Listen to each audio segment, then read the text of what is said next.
vikunum. Svona 27-21 fyrir Fylki tap í dag, hver þín viðbrögð eftir leik? Bara flott seinni, mikill vilji eftir að hafa sett bilið í 10 marki í hálfleik. Það fullt stórt til þess að fara að brúa á 30 mínútum. Þetta hefði kannski verið öðruvísi að við náðum að mæta aðeins betur inn í leikinn. Eins og þú segir, bættu upp svona í seinni hálfleik.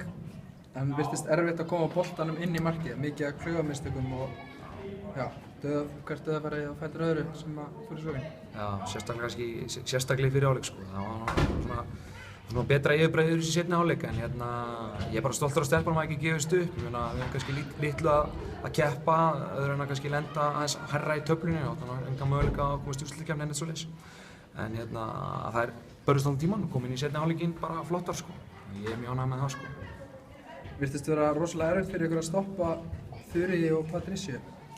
Já, sérstaklega í fyrri hálfleik en það vantaði bara eins og ég segi sko. Við vorum frekar mikið á hælunum og svona, það var frekar auðvelt að skora en það skorar 18 mörk í fyrri hálfleik sko en það skorar ekki mörk í seinni sko. Þannig að þetta var miklu betra í seinni hálfleik bara heilt yfir og þetta er svolítið búið að vera svona í vetur. Við erum bara að læra, við erum ungt lið og þetta er eitthvað sem við þurfum bara að laga. Við þurfum bara að spila leikinn á fullu krafti allan tíman og þá vorum við bara í heldur flottum málum eins og hefur gerst svona nokkuð sem í vetur sko.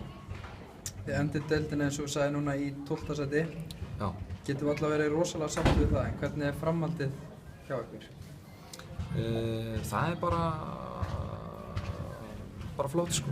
Ég verð áfram og ég held að við höldum allflestum leikmönnum okkar og þetta er bara áfram með þetta sko.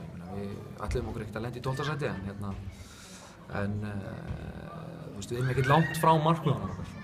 Þannig að það hefði ekkert mörg stig þurft að koma í viðbót til þess að við hefum kannski náð markmiðunum okkar. Og það eru nokkrir leikir sem svíða meira heldur en aðrir og það er ekki þessi leikur í dag. Takk fyrir þetta. Takk sömuleiðis.